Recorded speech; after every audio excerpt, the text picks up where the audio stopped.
நெல் மற்றும் கரும்பு விவசாயிகளுக்கான ஊக்கத்தொகையை உயர்த்தி அறிவித்தார் முதலமைச்சர் விஜய்.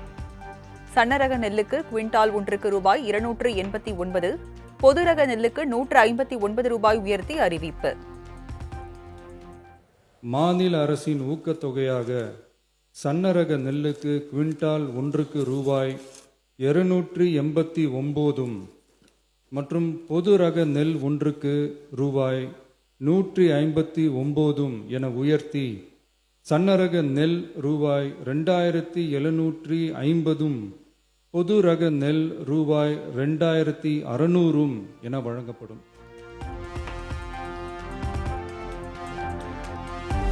கரும்பு விவசாயிகளுக்கு சிறப்பு ஊக்கத்தொகையாக டன் ஒன்றுக்கு 750 ரூபாய் உயர்த்தி வழங்கப்படும். மெட்ரிக் டன் ஒன்றுக்கு இவ்வளவு உயர்த்தி வழங்குவது வரலாற்றில் இதுவே முதல் முறை என முதலமைச்சர் விஜய் பெருமிதம். நிர்ணயம் செய்துள்ளது. அதற்கு மேல் தமிழ்நாடு அரசால் சிறப்பு ஊக்கத்தொகையாக டன் ஒன்றுக்கு 709.50 ரூபாய் வழங்கப்படும்.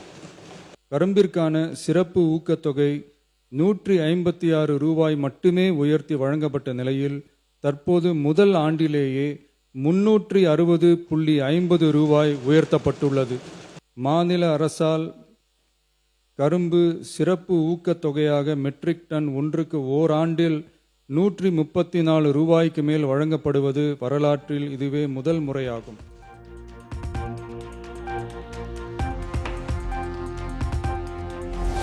அனைத்து நிகழ்ச்சிகளிலும் தமிழ்தாய் வாழ்த்து பாடலுக்கு முன்னுரிமை அளிக்க வேண்டியது கட்டாயம். சட்டப்பேரவையில் முதலமைச்சர் விஜய் முன்மொழிந்த அரசின் தனி தீர்மானம் ஒருமனதாக நிறைவேற்றம். தமிழ்நாட்டின் பண்பாட்டு அடையாளத்தை நிலைநிறுத்தும் வகையில் தமிழ்நாட்டில் அமைந்திருக்கும் அனைத்து கல்வி நிறுவனங்கள், பல்கலைக்கழகங்கள், அரசு அலுவலகங்கள், பொதுத்துறை நிறுவனங்கள் உள்ளிட்ட பொது அமைப்புகளின் நிகழ்ச்சிகளிலும் நிகழ்வு தொடங்குவதற்கு முன் தமிழ்தாய் வாழ்த்து கட்டாயம் முதலில் பாடப்பட வேண்டும்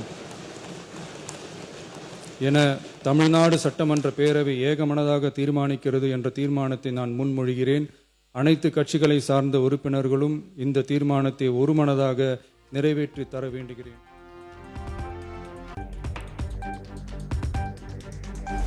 தமிழ் மொழி மட்டுமல்ல, உயிர் உணர்வு என முதலமைச்சர் விஜய் பேச்சு. தமிழ் என்றால் கெத்து, தமிழ் என்றால் பவர் எனவும் பெருமிதம். அதையும் யாரும் மறுக்க முடியாது. ஆனால் நம்ம தமிழ் வெறும் மொழி மட்டுமல்ல, பேசினா வர்ற ஓசை மட்டுமல்ல. திரும்பவும் சொல்கிறேன், தமிழ் ஒரு மொழி மட்டுமில்லை, அது நம்ம உயிர், அது நம்ம உணர்வு. தமிழ்னா விருந்தோம்பல், சுருக்கமாக சொன்னால் தமிழ்னா கெத்து, தமிழ்னா பவர்.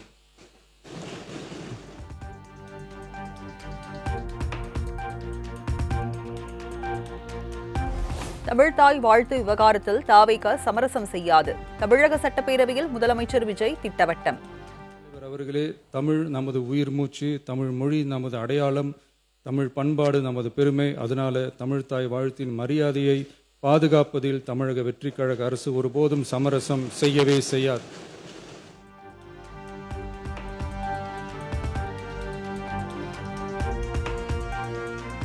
முதலமைச்சர் விஜய் கொண்டு வந்த தீர்மானம் ஆளுநரையோ மற்றவர்களை கட்டுப்படுத்தும் என்பது சந்தேகம். தமிழ்தாய் வாழ்த்து பாடலுக்கு சட்ட அங்கீகாரம் பெற இந்த அரசு முயற்சிக்க வேண்டும் எனவும் முன்னாள் அமைச்சர் ரகுபதி வலியுறுத்தல்.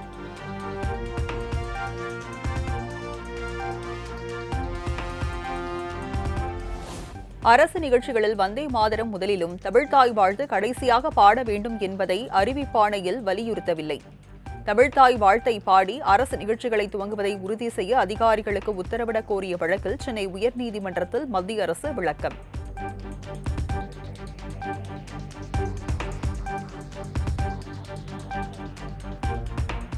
எடப்பாடி பழனிசாமி தலைமையேற்ற பிறகு அனைத்து தேர்தல்களிலும் அதிமுக தோல்வியடைந்து வருவதாக சி.வி. சண்முகம் மீண்டும் குற்றச்சாட்டு.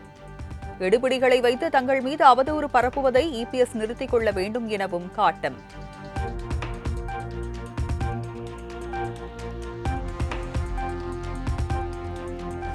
மே 4ஆம் தேதிக்கு பிறகு திமுகவினர் எப்படி திடீரென பங்காளிகள் ஆனார்கள் என அதிமுக முன்னாள் அமைச்சர் சி.வி. சண்முகம் கேள்வி.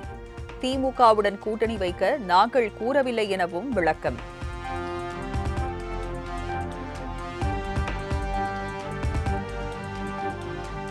வெற்றி பெற்றால் எடப்பாடி பழனிசாமிக்கு செல்வாக்கு, தோற்றால் மாவட்ட செயலாளர் பொறுப்பாய் இது என்ன நியாயம்? தோல்விக்கு மாவட்ட செயலாளர்கள் மீது பழி போடும் தலைவரை இந்தியாவிலேயே எந்த கட்சியிலாவது பார்த்திருக்கிறோமா என சி.வி. சண்முகம் காட்டம்.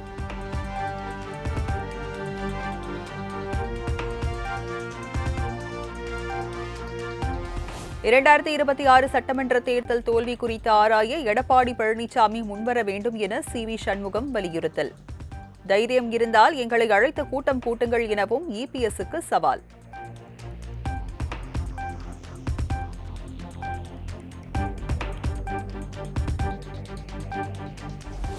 நெல் ஊக்கத்தொகை போதாது, நடப்பாண்டில் ரூபாய் 3000, அடுத்த ஆண்டில் ரூபாய் 3500 வீதம் கொள்முதல் விலை வழங்க வேண்டும்.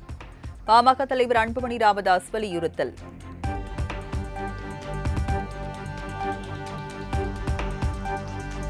தொகுதி மறுவரையறை மசோதாவை எதிர்த்து தமிழ்நாட்டில் கூட்டத்தை கூட்டி நாடகமாடும் காங்கிரஸ் ஆட்சியில் உள்ள 4 மாநிலங்களில் ஏன் நடத்தவில்லை? காங்கிரஸ் கட்சி நச்சுப்பாம்பாக விளங்குவதாக தயாநிதி மாறன் கடும் விமர்சனம்.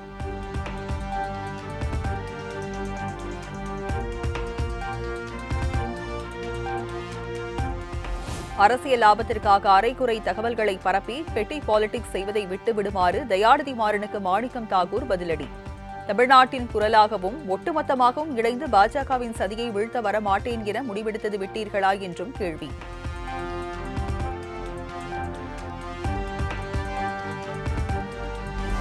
எம்பிபிஎஸ் மற்றும் பல் மருத்துவ படிப்புக்கான தரவரிசை பட்டியலை வெளியிட்டார் அமைச்சர் அருண்ராஜ்.